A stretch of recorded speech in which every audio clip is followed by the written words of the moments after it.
Lei de atração. Tudo é atração. É. Por que tudo é atração? Nós somos atraídos para quê?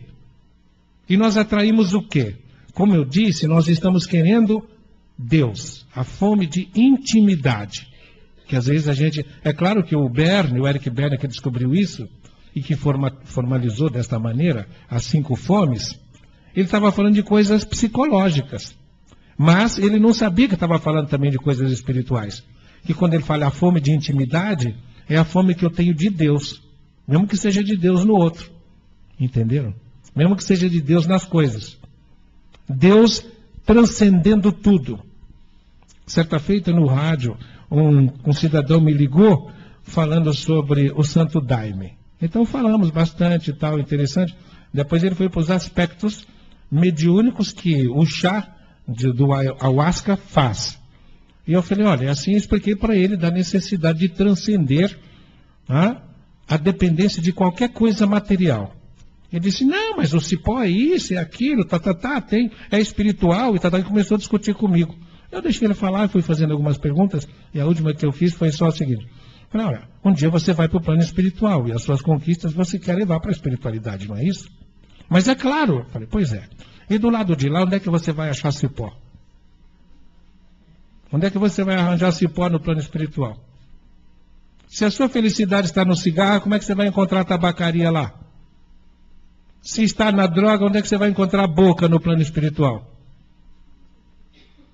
Eu não vou encontrar boca no plano espiritual, mas eu dou um jeito. Claro que dá. Claro que dá. O jeito é você se transformar em obsessor. E você vai ficar montado naqueles que do lado de cá faz isso. E aqueles que estão do lado de cá são só cavalinho da turma do lado de lá.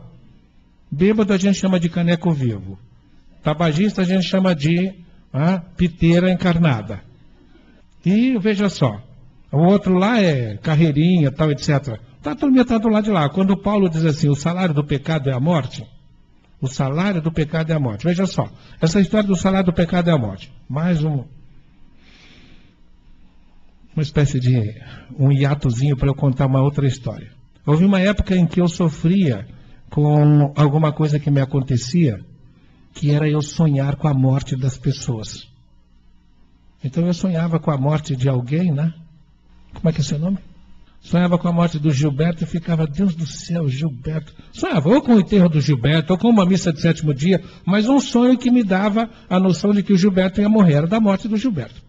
Então eu ficava com aquilo na cabeça, rezando pelo Gilberto, rezando, até que um dia aquilo sumia da minha cabeça e o Gilberto continuava aí. Ou senão o Gilberto morria e eu ficava danado da vida, né? Mas por que eu tenho que sonhar isso, meu Deus, e tal, né? Até que um dia eu estava bravo, né, fazendo uma prece, e meto a mão num livro assim, né, fico cercado de livros, puxo um livro e abro lá. O salário do pecado é a morte. É claro que eles fazem você pegar o livro, mas eles estão do outro lado também, traduzindo o que você está lendo. O salário do pecado é a morte. Nossa! E traduzir na minha cabeça, o salário do pecado é a morte. Não é a pessoa que tem que morrer. Depois disso eu fiquei bastante eficiente nessa história, tá? Não é a pessoa que tem que morrer. É alguma coisa na pessoa que tem que morrer. Me fizeram lembrar do que o Pedro diz na carta dele. Eu morro todos os dias para renascer no Senhor. Olha o propósito, morrer todos os dias. Morro todos os dias para renascer no Senhor. Aí eu parei de sonhar, porque eu chegava perto das pessoas, simplesmente eu era como que avisado. Esse aí vai morrer. Esse aí vai morrer. Significa que a pessoa que estava na minha frente ia morrer, aquela personalidade. Se era um alcoólatra, tinha que morrer o alcoólatra. Morrendo o alcoolismo. Porque a outra passagem que está no Evangelho é: o pecador morre com o pecado. A outra passagem é: o pecado não herda o céu. O que o pecado não herda o céu?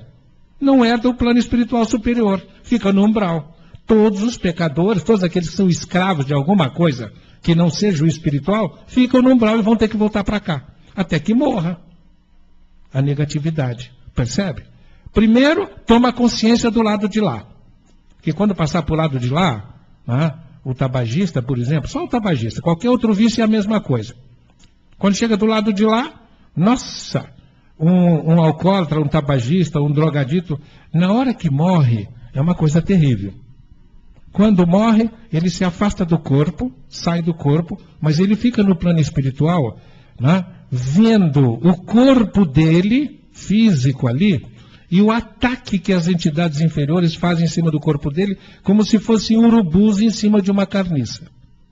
Ou como se fossem feras famintas em cima de uma coisa morta. E ficam ali, grudam principalmente nas mucosas, é como se eles grudassem a boca nas mucosas, gengiva, garganta, pulmões, todas as mucosas do organismo, aonde fica como que estocada a energia negativa. E eles ficam chupando, né? Até que reduz a nada. Tudo que tem no corpo, o corpo fica limpo dessas energias negativas, mas já está morto. E você está do outro lado como que impotente vendo isto. E quando termina, né, e sentindo o que está acontecendo lá, porque você ainda está de alguma maneira vibratoriamente ligado ao físico. Quando eles terminam, aí eles passam para cima de você e te atacam no plano espiritual. Porque no seu perispírito também existem aquelas energias. E aí eles vão sugar tudo, até que você fica lá parecendo papel celofane de embrulhar queijo, mussarela em padaria. Está lá, nada, largado. Não tem espírito superior para te ajudar, porque você não está sintonizado com o espiritual superior. Você está sintonizado com a negatividade. E no universo é uma questão de sintonia, é atração. Você vai estar lá com aquilo que você atraiu para a sua vida. E quando eles terminam, eles te largam. Mas aí vai acontecer uma coisa fantástica. Dentro de pouco tempo você entra em desespero. Porque a carência volta. É como se você tivesse que entrar numa síndrome de abstinência forçada. A carência volta. E quando volta, você entra em desespero lá. Mas o desespero é muito maior do que a síndrome de abstinência daqui. Por quê? Porque aqui você tem um corpo físico que age como amortecedor. É interessante que tem um slide em que eles falam do nosso corpo como amortecedor temporal. E que no universo não existe, o tempo é diferente. Eles estão falando uma verdade. No plano espiritual, você não tem o amortecedor do corpo e o tempo é mais rápido, ele corre com mais intensidade. Então, do lado de lá, o desespero pela droga, aquilo de que você se tornou dependente, a dependência, ela é a nível orgânico e biológico, física, mas ela criou a dependência mental, a dependência psíquica que continua do outro lado. Aí você entra em desespero e começa a enlouquecer. Enlouquece do lado de lá. E aí de duas uma, ou você pede ajuda, e se você pedir, vem. Pedir e dar-se-vos-á. Buscai e achareis. Batei e abrir-se-vos-á. Isso também eles vão falar. Só que eles não falam as palavras do Evangelho. Eles falam como se fosse a física quântica que tivesse descoberto isso. Isso é esclarecido, é ensinado desde antes mesmo do Newton. Desde a física clássica, nem a quântica, né? Muito bem. Aí você vai ficar em desespero. Quando você entra em desespero, você grita. Se pedir ajuda, vai ser ajudado. Mas pode ser que você peça ajuda da maneira errada. Gritando. Se impondo. Sem humildade você não consegue. Então tem que pedir submissamente. Senão, o plano espiritual te deixa lá. E você vai atrair quem não é submisso. E aí vai aparecer um professor lá no umbral. Esse professor vai aparecer e diz, escuta, ô palhaço, o que você está fazendo com esse carnaval todo aí? Aí você pega e explica a sua situação, grita e diz, seu tonto, você não viu aqueles que te chuparam todo aí? Aqueles eram aqueles que te usavam quando você estava do outro lado. Agora a única saída sua é você fazer alguma coisa assim. Está entendendo? Você pensa o quê? Que você tinha liberdade quando estava do lado de lá? Você era só um escravo. Não adianta você dizer que você era doutor nisso, nem aquilo, que você era advogado, que você era juiz, que você era médico, que você... Não adianta. Né? Você não passava de um escravo nas mãos dessa turminha que te subjugava enquanto você estava do lado de lá. Aqui não tem. Você quer, você vai ter que procurar algum lugar aí. Você vai ter que arrumar. Mas como que eu arrumo? Ah, procura alguém que faz o que você fazia e encosta. É o encosto, né? E encosta, que aí você vai sugar as energias de quem está encarnado e vai te satisfazer um pouquinho. Não completamente, como você se satisfazia lá. Eles te abandonaram, eles estão por aí procurando alguém a quem eles transformem outra vez em cavalinho, como você era do lado de lá. Onde eles possam montar para ficar se banqueteando. Cada vez que eles queriam, você fazia o que eles queriam. Você não tinha liberdade. Ah, é assim? É. Aí você vai correr para onde você sabe que tem drogadito. Cachaceiro ou fumante. Vai para um boteco, um bar, uma coisa qualquer, né?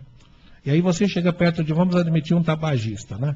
Perto de alguém que está fumando. Ah, aquele ali está fumando, então deixei lá. Quando você se aproxima, você leva a maior surra da sua vida. Você é escorraçado. Quem aqui assistiu Ghost?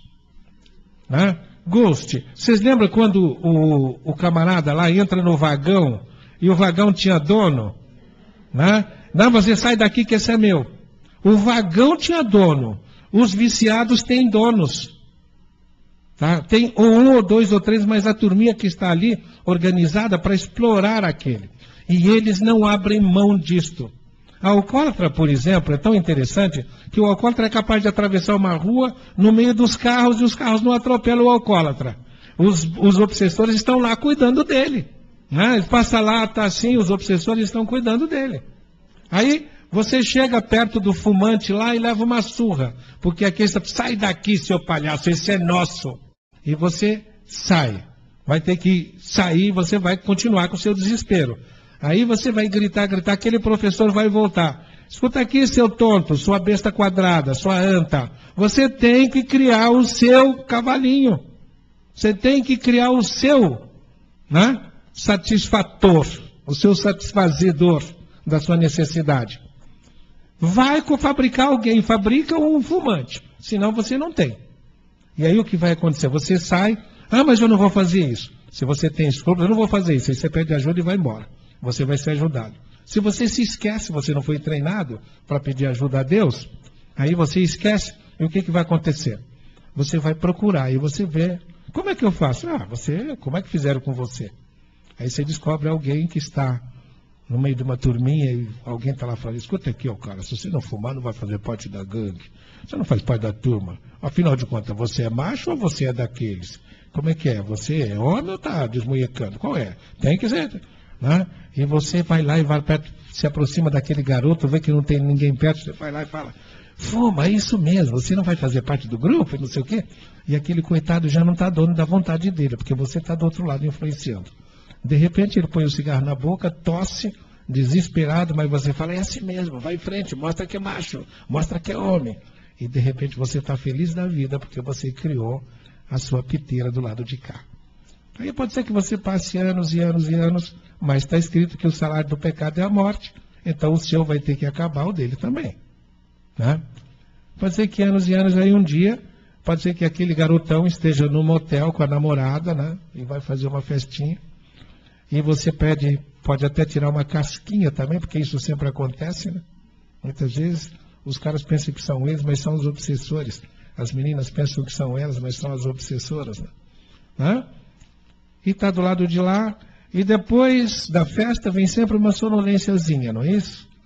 Naquele sono, num dia pode acontecer, isso depois de muito tempo, que você durma também. E quando você acorda, você está no braço dela, segurando o seio dela com os lábios, e falando, ai, como a mamãe é maravilhosa. Você pode estar encarnado como filho daquela fumante. Provavelmente drogadita. Só que pode ser que, como está dizendo, tudo concorre para o bem, e é necessário que venha o escândalo, ai daquele que o praticar, mas é necessário que venha. Pode ser que aquela mulher que te pariu, se ela não te abortou, né? Pode ser que aquela mulher que te pariu, ela tenha tido que deixar de fumar, para que você não nascesse com defeito. Pode ser que o pai tenha deixado de fumar se eles viverem juntos.